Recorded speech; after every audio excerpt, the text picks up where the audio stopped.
Skutečný profesionál za volantem by měl znát konstrukci základních částí vozidla a jejich provozní údržbu, která je důležitá pro bezpečný provoz vozidla po pozemních komunikacích. Abychom měli jistotu, že náš vůz je v řádném technickém stavu, dodržujeme plán údržby. Jen tak zajistíme bezchybné fungování vozu, bezpečnost, spolehlivost a ekonomický provoz. Ani drahý a konstrukčně náročný automobil nezaručuje spolehlivý provoz, pokud řidič nedbá o jeho technický stav. Pro přepravu různých nákladů jsou vhodné různé druhy nákladních automobilů na různých podvozcích a s různými druhy nástaveb. Postupně se seznámíme se základními částmi nákladního automobilu, jejich účelem a údržbou a zásadami správného používání. Mezi základní části nákladního automobilu patří podvozek, poháněcí ústrojí, kabina a nástavba. Na tyto 3 části jsme rozdělili i náš výukový film.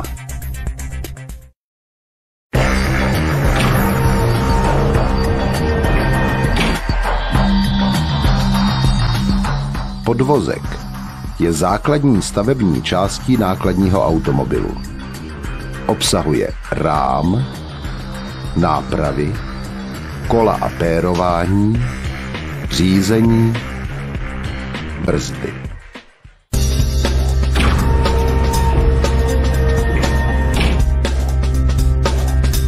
Nejčastěji používané rámy vozidel jsou žebřinové.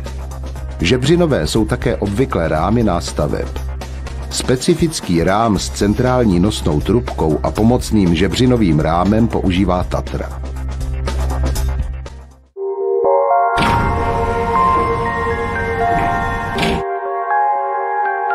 Nápravy se používají u nákladních automobilů tuhé, zejména pro svou jednoduchost a optimální životnost pneumatik. Vozidla mají v závislosti na požadovaném zatížení vozidla 2 až 4 nápravy. Hnací nápravy, nesoucí uvnitř stálý převod, na vnějšku pak upevnění závěsů, brzd a kol. Řídící náprava je vždy první se svislými čepy, které umožňují rejt levého a pravého kola.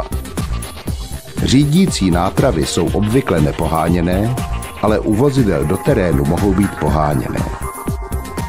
Třetí náprava zvyšuje nosnost hnací nápravy, může být umístěna před či za hnací nápravou. Nazývá se vlečená nebo sunutá. Může být zvedací z důvodu snížení spotřeby paliva a opotřebení pneumatik. Čtvrtá náprava obvykle zvyšuje nosnost přední nápravy.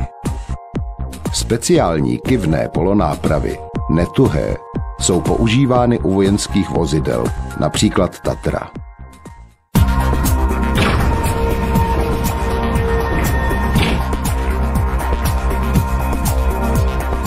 Kola spojují vozidlo s vozovkou a přenáší hnací a brzdící sílu a boční síly pro zatáčení. Kola tvoří ráfek a pneumatika. Rávky se používají ocelové, jednodílné, prohloubené. Pro úsporu hmotnosti se používají rávky z hliníkových slitin.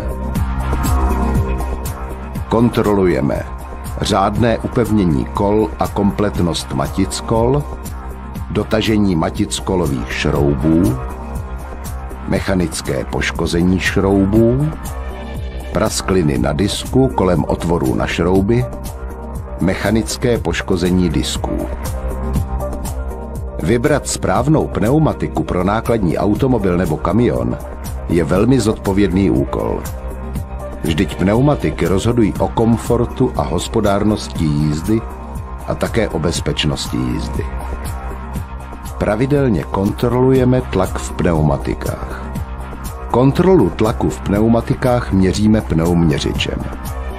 Tlak je nutné měřit na studené pneumatice.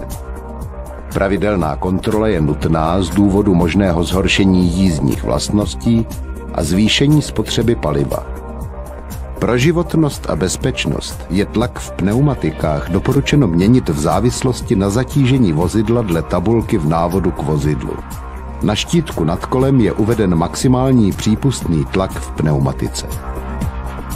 Hloubkoměrem nebo posuvkou měříme hloubku vzorku na běhounu, která má být minimálně 1,6 mm po celém obvodu pneumatiky v hlavních dezénových drážkách. Ke zjištění hloubky vzorku také slouží indikátor opotřebení pneumatiky. Jeho místo je označeno z boku pneumatiky trojúhelníkem nebo nápisem TVI.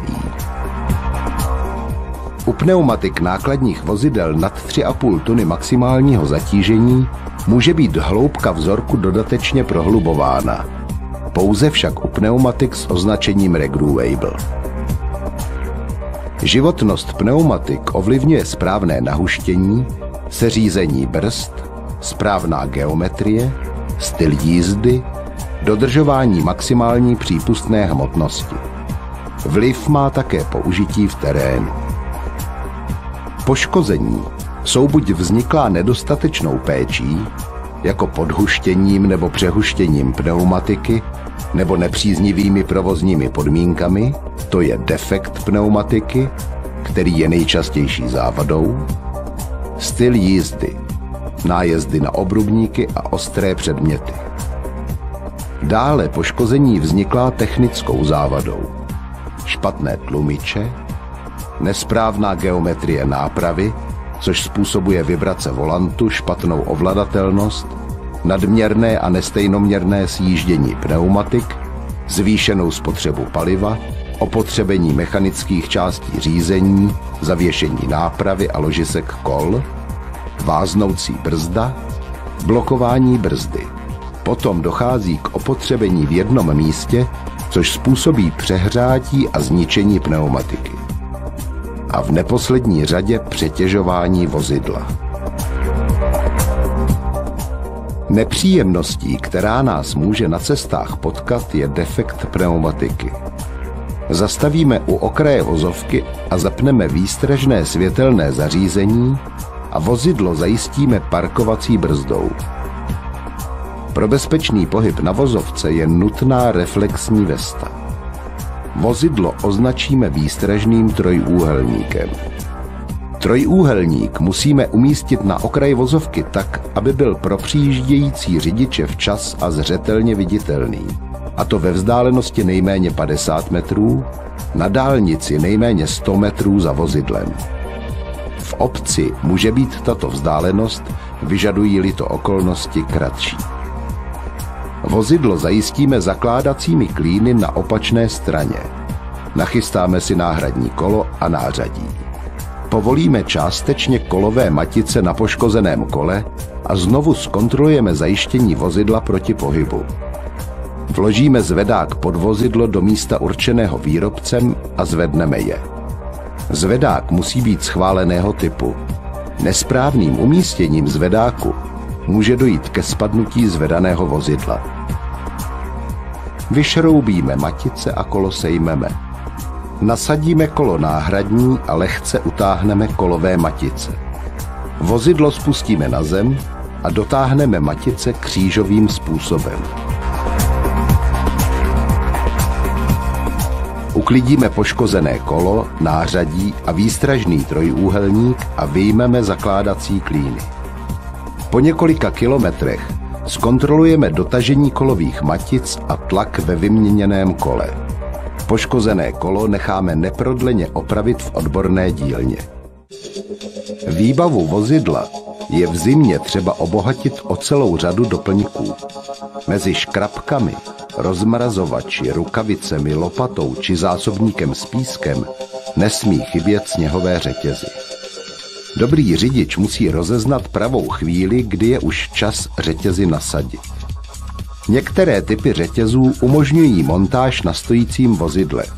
Abychom byli na zimu opravdu připraveni, vyzkoušejme si montáž této pomůcky raději v klidu, takzvaně na sucho. Před montáží se nejprve seznámíme s pokyny výrobce sněhových řetězů.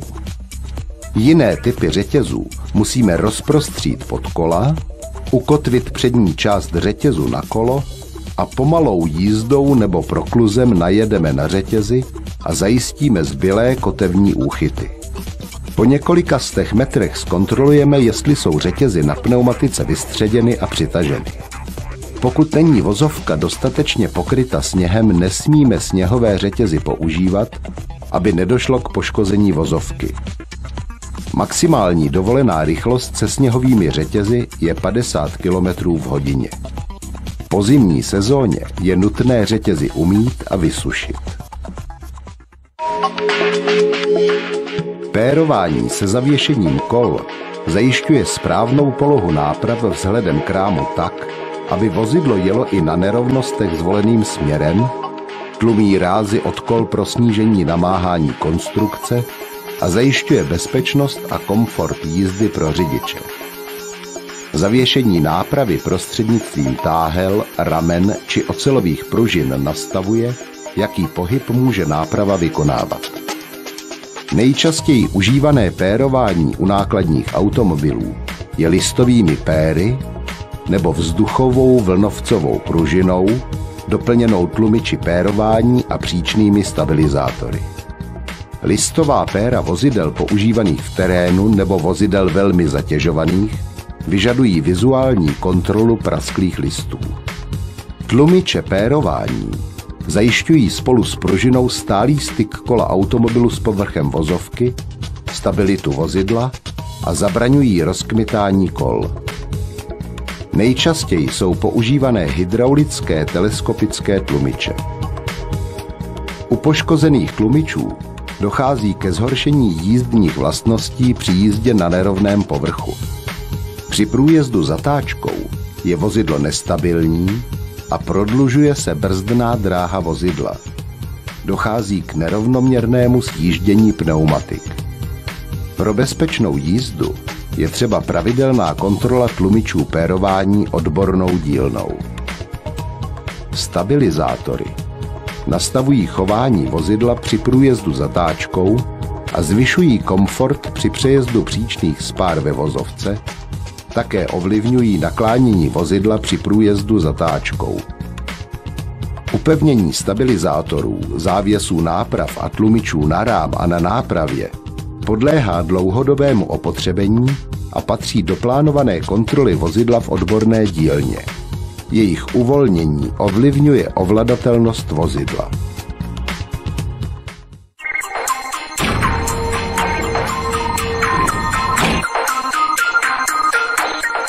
Řízení slouží k směrovému ovládání vozidla. Pohyb volantem je mechanicky přenášen přes převodku řízení pomocí hydraulického posilovače. Posilovač snižuje potřebnou ovládací sílu při řízení. Při vypnutí motoru dochází k vyřazení funkce posilovače, ale funkce řízení je zachována s vysokou ovládací silou na volantu s nepracujícím posilovačem. U některých nákladních vozidel může být řiditelná nejen přední náprava, ale i zadní, sunutá nebo vlečená náprava.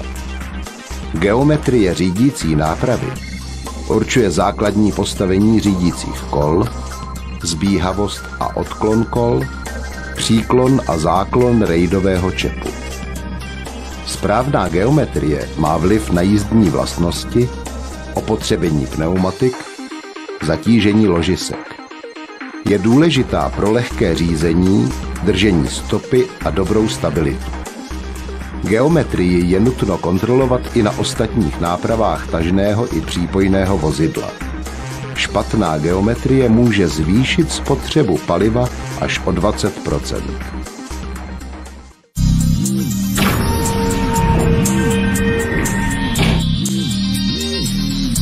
Brzdy obecně slouží ke zpomalování, zastavování nebo zajištění vozidla proti pohybu. Nákladní automobily používají brzdy. Provozní, působící na všechna kola, dimenzovaná na maximální provozní účinek. Je ovládaná pedálem. Parkovací slouží k zajištění vozidla proti pohybu stojícího vozidla s ručním ovládáním, je nezávislá na brzdě provozní Pro užitková vozidla asi do 6 tun je používáno mechanické ovládání, pro nákladní vozidla systém pružinových válců.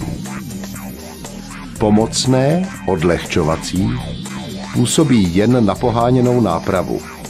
Slouží k udržování rychlosti vozidla v dlouhých klesáních a k šetření brzdového obložení při zpomalení vozidla. Motorová brzda využívá brzdění motorem. Retardér pak obvykle hydraulicky brzdí hnací hřídel k nápravě. Odlehčovací brzdy mohou být ovládány 4. pedálem, páčkou, pedálem provozní brzdy nebo tempomatem. Nouzové brzdy slouží k nouzovému zastavení. Parkovací brzda plní funkci nouzové brzdy. Provozní brzdy užitkových vozidel používají systém stejný jako u osobních aut. Provozní brzdy nákladních vozidel používají systém vzduchokapalinového nebo tlakovzduchového ovládání. U vzduchokapalinového ovládání brzd kompresor plní tlakový vzduch do vzduchojemů. Tlakový vzduch je pedálem brzdy pouštěn do pneumaticko-hydraulického převodníku, kde je tlak vzduchu měněn na tlak kapaliny. Tlaková kapalina je pak vedena ke kolovým brzdám, kde ovládá mechanismus kolových brzd obdobně jako u osobních aut. Pedál brzdy ovládá 2 nezávislé pneumaticko-hydraulické okruhy. 3. pneumatický okruh ovládá brzdy přívěsu, pokud je vozidlo určeno k tahání přívěsu. U tlakovzduchového ovládání brzd kompresor plní tlakový vzduch do vzduchojemů. Tlakový vzduch je pedálem brzdy pouštěn do 2okruhového vedení ke kolovým brzdám, kde ovládá mechanismus kolových brzd prostřednictvím brzdových válců. 3. pneumatický okruh ovládá brzdy přívěsu nebo návěsu. Všechny systémy brzd nákladních automobilů používají u zadních náprav zátěžové regulátory, omezující brzdný účinek zadních kol v závislosti na zatížení náprav. Oba systémy ovládání jsou složeny. Čistič vzduchu, kompresor, sdružený regulátor tlaku s odlučovačem oleje, plničem pneu a pojistným ventilem, vysoušeč vzduchu, dříve protimrazová pumpa, víceokruhový jistící ventil, vzduchojemy, pedálový brzdič, brzdič přívěsu, u zadní nápravy zátěžový regulátor, akční prvky jednotlivých kolových brzd, u zadní nápravy kombinované s pružinovými válci parkovací brzdy. Elektronický brzdový systém vozidla přenáší informaci o požadované intenzitě brzdění od pedálu brzdy na 1 či více náprav i elektrickou cestou na elektropneumatické regulační ventily. Tlakový vzduch za ventily ovládá pak brzdové válce u kolových brzd. EBS je používáno jen s kotoučovými brzdami. Systém je také 2okruhový, 3. elektropneumatický okruh ovládá přívěs nebo návěs.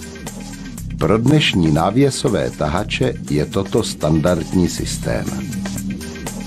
U motorových vozidel se používají k vyvolání brzdného účinku kotoučové nebo bubnové brzdy. Kotoučová brzda využívá pro brzdný účinek třecích sil mezi brzdovým kotoučem a třecími segmenty. Bubnová brzda využívá pro brzdný účinek třecích sil mezi brzdovým bubnem a brzdovými čelistmi. Součástí provozních brzd může být protiblokovací systém ABS. ABS systém při intenzivním brzdění zabraňuje blokování kol, čímž vozidlo zůstává směrově stabilní a ředitelné. Na kluském povrchu se brzdná dráha zkracuje. Poruchu funkce ABS signalizuje kontrolka na přístrojové desce. Pozor na zapojení souprav při vybavení jednotlivých vozidel ABS. Poslední provedení ABS-EBL přebírají také funkci zátěžového regulátoru zadní nápravy. Nákladní vozidla jsou stále častěji vybavována systémy zlepšujícími trakci a stabilitu. Protiskluzová regulace ASR využívá komponenty systému ABS. Jeho úkolem je zabránit prokluzování jednoho nebo více kol hnací nápravy při akceleraci nebo při jízdě za zhoršených adhezních podmínek. Působí rychlými zásahy prostřednictvím přibrzďování kol a ubíráním plynu motoru. Při uzavřeném diferenciálu je funkce omezena. Systém ASR je dále vyvíjen. Může mít více programů volitelných řidičem, program řízení stability vozidla a soupravy. EBS zahrnuje všechny funkce ABS, EBL, ASR a stability spolu se sdruženým řízením odlehčovacích brzd a optimalizací opotřebení brzdného obložení. Pomocná brzda. Motorová. Výfuková se škrticí klapkou ve výfuku. Ventilová, využívající brzdný účinek motoru jako kompresoru prostřednictvím zvláštní funkce ventilového rozvodu nebo zvláštních ventilů v kombinaci se škrcením ve výfuku. Retardér. Elektromagnetický, brzdový kotouč spojený s hnacím ústrojím se otáčí mezi elektromagnety a při zapojení přívodu proudu do elektromagnetů je jeho otáčení brzděno vířivými proudy. Hydrodynamický využívá hydrodynamických sil proudu oleje v turbíně. Brzdný účinek retardérů může být regulován stupňovaně. Kontrolujeme těsnost, neporušenost hadic a spojů, odvodnění vzduchojemů, brzdové obložení, disky kotoučové brzdy, buben brzdy bubnové, souměrnost a intenzitu brzdění.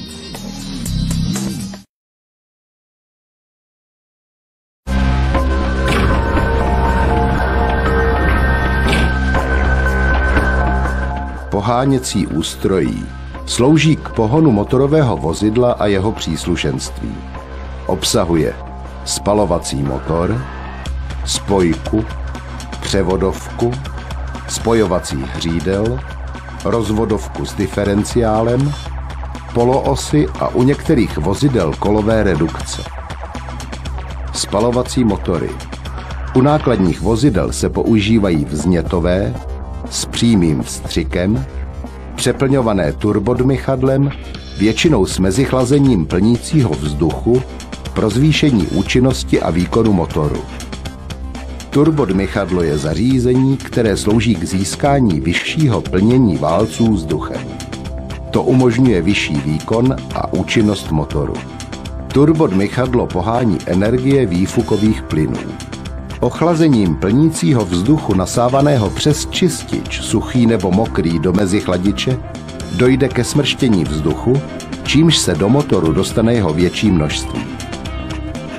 Základní součástí vznětového motoru je vstřikovací soustava, nádrž, potrubí, hrubý čistič, dopravní čerpadlo s ručním pohonem, jemný dvojstupňový čistič, vstřikovací čerpadlo, vysokotlaké potrubí, vstřikovače, přepadové potrubí.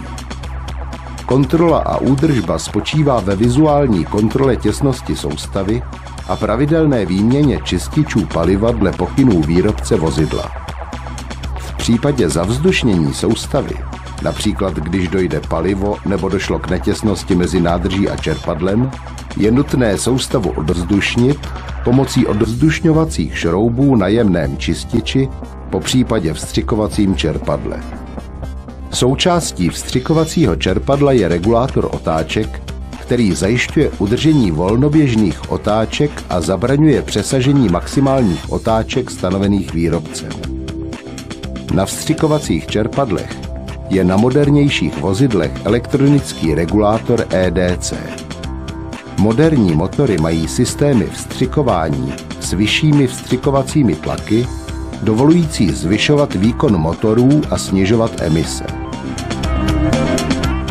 Systém Common Rail s Speciální čerpadlo paliva plní pod vysokým tlakem palivem trubku, ze které krátkými trubičkami vede palivo k elektromagneticky ovládaným vstřikovačům pro každý válec. Systém čerpadlo tryska, obsahující pro každý válec vysokotlaké čerpadlo, poháněné ventilovým rozvodem a elektromagneticky otevíraný vstřikovač v jedné kompaktní jednotce. Oba systémy mají elektricky regulovaný tlak ve vstřikovačích. Oba jsou plně řízeny elektronicky. Mazání motoru slouží ke snížení tření mezi pohyblivými součástmi motoru, k čištění motoru, k částečnému chlazení a ke konzervaci motoru. Množství oleje kontrolujeme pomocí měrky v motoru. Aby měření bylo přesné, musí vozidlo stát na rovině a s vypnutým motorem, nejlépe po delším stání, kdy olej stekl do klikové skříně. U některých nákladních vozidel je kontrola množství a kvality oleje průběžně kontrolována zařízením s kontrolkou na přístrojové desce. Výměna oleje se provádí spolu s výměnou čističů dle pokynů výrobce vozidla, to jest mezi 20 až 150 tisíci kilometrů, nebo po jednom roce provozu v autorizovaném servisu, který je vybaven zařízením na zpracování vyjetého oleje a použitých filtrů podle předpisů o ochraně životního prostředí. Chlazení zajišťuje udržování provozní teploty motoru mezi 90 až 95 stupni Celsia. U kapalinového chlazení teplotu chladící kapaliny reguluje termostat, chladič převádí teplo do okolí. U vzduchového chlazení se ventilátor spíná viskózní spojkou v závislosti na teplotě oleje, nebo je ventilátor poháněný klínovými řemeny bez možnosti regulace. Proudící vzduch kolem žeber chladí motor. I chladící systém musíme kontrolovat a pravidelně se věnovat jeho údržbě. U kapalinového chlazení kontrolujeme těsnost soustavy, množství chladící kapaliny, čistotu chladiče, hustotu nemrznoucí směsi a správnou funkci teploměru. U vzduchového chlazení funkci ventilátoru a čistotu žeber, v tomto případě teploměr na přístrojové desce snímá teplotu oleje v motoru. Důležité je především kontrolovat teplotu motoru za jízdy. Jízda s přehřátým motorem může vést k jeho vážnému poškození. Výfukový systém slouží k odvodu výfukových plynů a snížení hluku. Pro čištění výfukových plynů může být systém vybaven čističem pevných částic.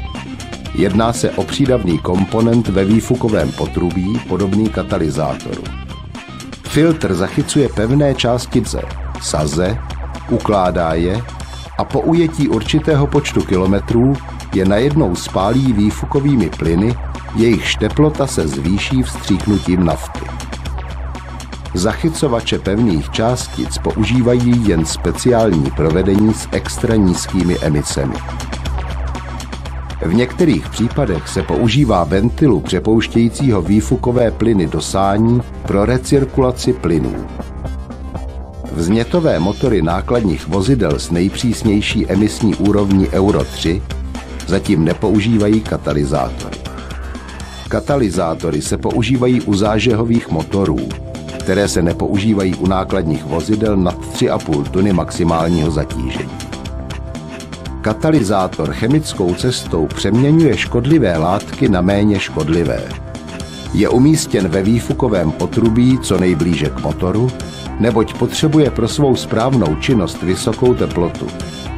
Na životnost katalyzátoru má vliv správně seřízený motor a správná funkce lambda sondy, která řídí vstřikovací jednotku.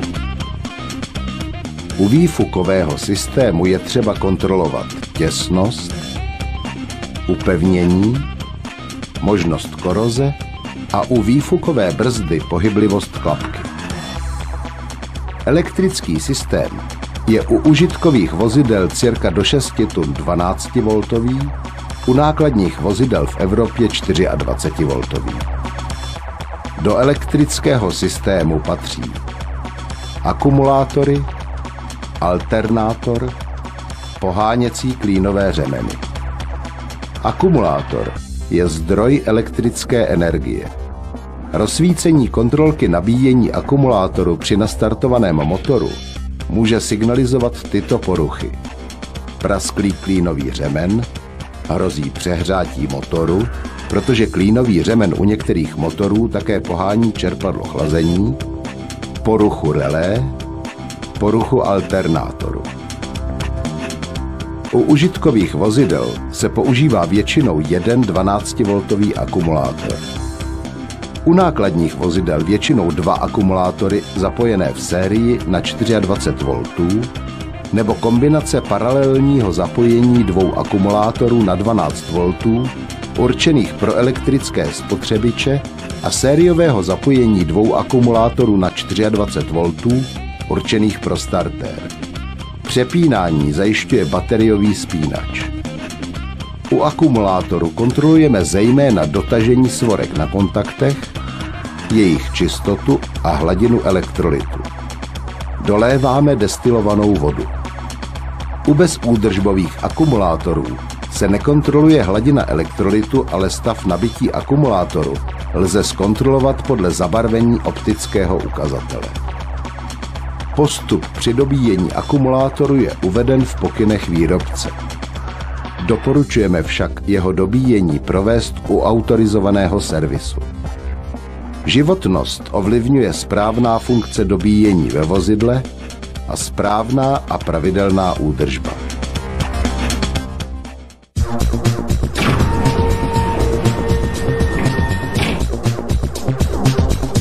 Spojka je umístěna mezi motorem a převodovkou a obstarává přenos síly od motoru. Umožňuje krátkodobé přerušení hnací síly motoru na převodovku. Používáme ji při startu, při rozjezdu, kdy plynule spojí motor s převodovkou, což zajistí plynulý rozjezd, při řazení rychlostních stupňů, při zastavení. Životnost spojky ovlivníme především správným seřízením a používáním. Zbytečně dlouho ji nedržíme. U nákladního vozidla lze spálit spojku i během jednoho rozjezdu.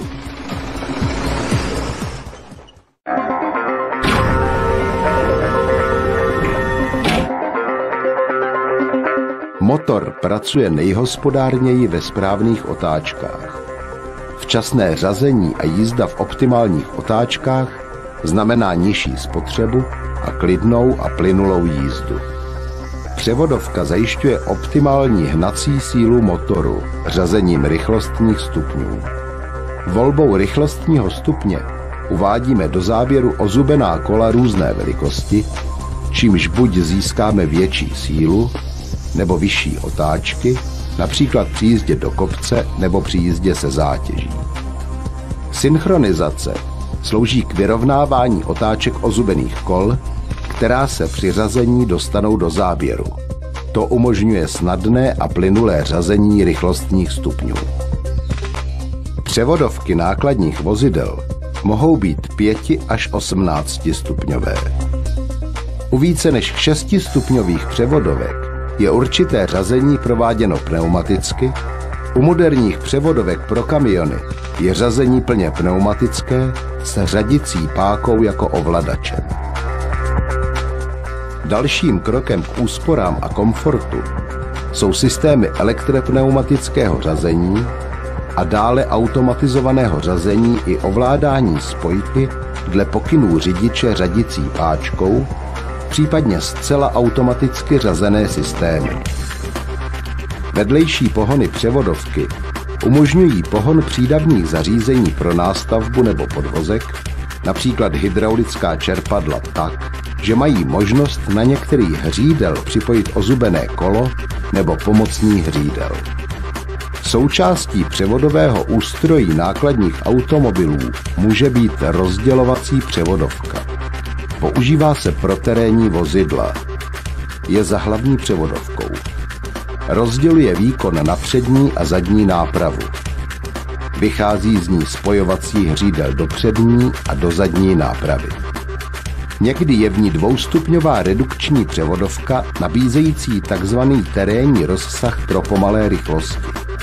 U moderních provedení je v ní také dělič výkonu s diferenciálem, který zajišťuje stálý přenos menší části výkonu i na přední nápravu tak, aby vozidlo lépe zatáčelo a mělo lepší průjezdnost v kluském terénu.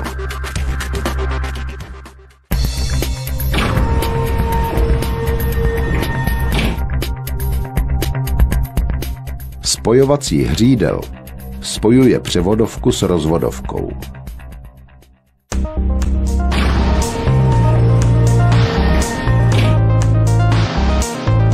Rozvodovka v nápravě rozvádí kroutící moment z osy podélné na osu příčnou a zajišťuje stálý převod do pomala. Diferenciál umožňuje rozdílné otáčky kol hnací nápravy, například v zatáčkách.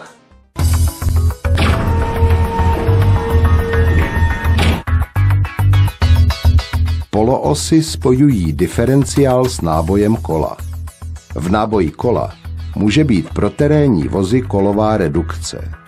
Stálý převod do pomala v náboji kola, snižující zatížení poloosy nebo zvyšující světlou výšku.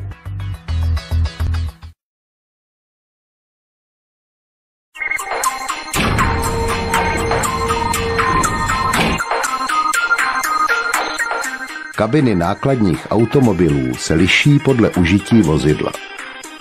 Nejenže chrání řidiče před nepříznivými okolními vlivy, ale vytvářejí svým uspořádáním vhodné pracovní podmínky pro řidiče. Kabiny bývají obvykle 2- až 3místné. Jsou pro denní rozvážkové použití, pro dálkovou dopravu s lehátkem a s obytným prostorem pro mezinárodní dálkovou dopravu s velkými úložnými prostory a spaním pro 2 řidiče. Pro zvýšení jízdního komfortu jsou kabiny odpruženy pružinami nebo vzduchovými vlnovci.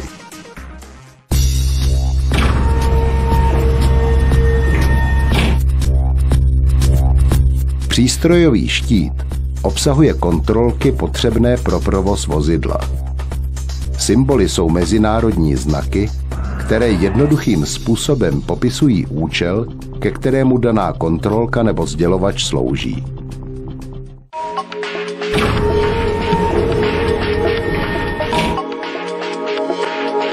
Tachograf je kontrolní zařízení, které zaznamenává dobu řízení, rychlost vozidla, počet ujetých kilometrů, jednotlivé činnosti řidiče nebo řidičů jako jízdu, odpočinek, jinou činnost, to jest dobu ostatní práce a denní doby odpočinku, otevření skřínky.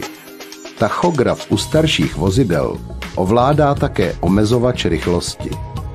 Tachografy musí být zaplombovány, pravidelně kontrolovány a kalibrovány.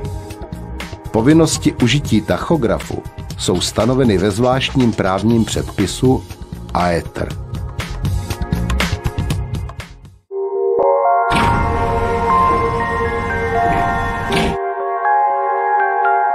Všechny spotřebiče elektrické energie jsou jištěny pojistkami, které jsou soustředěny v pojistkové skříňce. Pojistky mají různou proudovou hodnotu, která je odlišena barvou pojistky. Při výměně pojistek je nutné dodržet proudovou hodnotu a především ji nenahrazovat vyšší hodnotou. Pojistky při poruchách, zkratech či přetížení zabraňují škodám na elektrickém vedení a spotřebičích.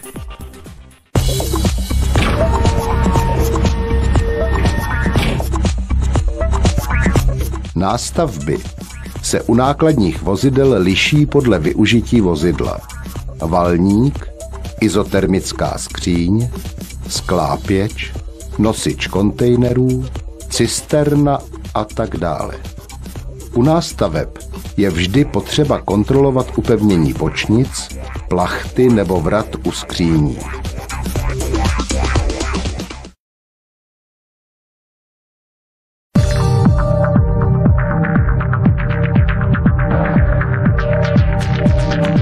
Jako řidiči odpovídáme za technický stav vozidla. Proto než usedneme za volant, zkontrolujeme, zda vozidlo splňuje stanovené podmínky pro bezpečnou jízdu.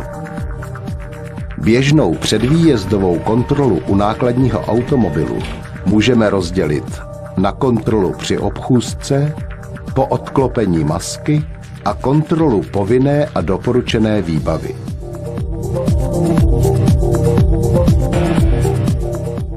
Při obchůzce kontrolujeme vnější osvětlení, jeho funkčnost a čistotu. V případě potřeby vyměníme poškozenou žárovku za novou stejné hodnoty a typu. Čistotu skel, zrcátek, odrazek a registrační značky, pneumatiky, řádné dotažení a kompletnost kolových šroubů, poškození disku, nahuštění hloubku dezénu, nestejnoměrné ojetí, případné vklínění cizích předmětů mezi koly dvojmontáže. Možný únik oleje, paliva nebo jiné provozní kapaliny, vypuštění zachyceného kondenzátu ze vzduchových jímek brzd, u systému centrálního mazání podvozku zásobu maziva v zásobníku, těsnost vzduchové brzdové soustavy, jiné poškození vozidla, které by mohlo ovlivnit bezpečnost jízdy, nástavbu, zajištění bočnic, plachtu nebo vrata, závěs nebo točnici návěsu.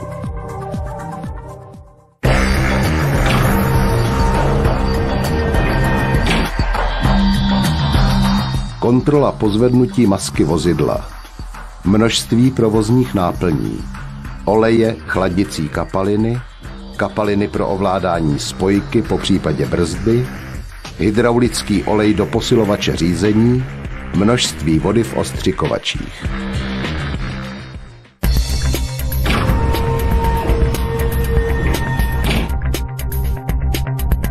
Většina nákladních vozidel je upravena pro tažení přívěsu nebo návěsu.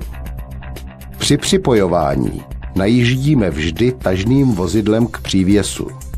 Přívěs musí být před připojením i před odpojením zajištěn proti pohybu. Závěs je v pohotovostní poloze se zvednutým závěrným čepem. Po spojení je nutné zkontrolovat správné uzavření závěrného čepu a zajištění pojistky.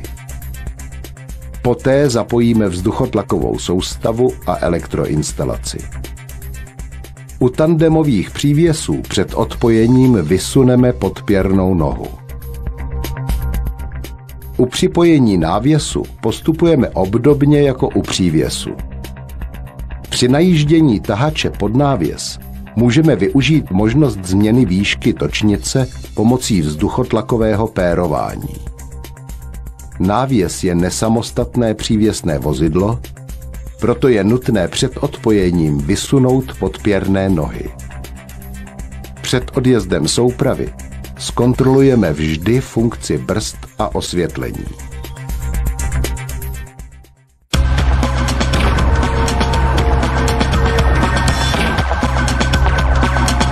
Každé motorové vozidlo musí být vybaveno povinnou výbavou podle zvláštního právního předpisu.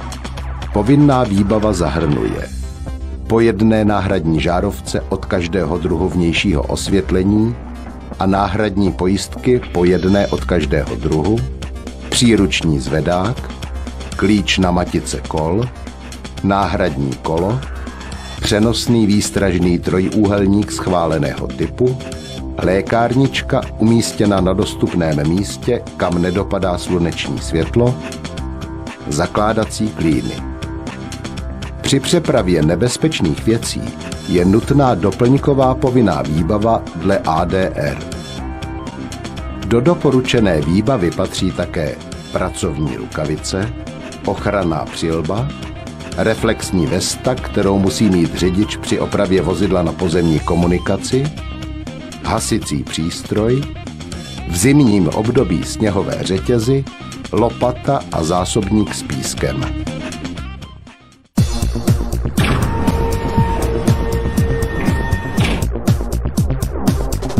Pokud dojde k poruše vozidla a vozidlo není schopné pohybu vlastní silou, je nutné vozidlo odvléci. Při vlečení musíme dodržovat ustanovení pravidel provozu na pozemních komunikacích. My vám ale přejeme šťastnou cestu bez zbytečných nepříjemností.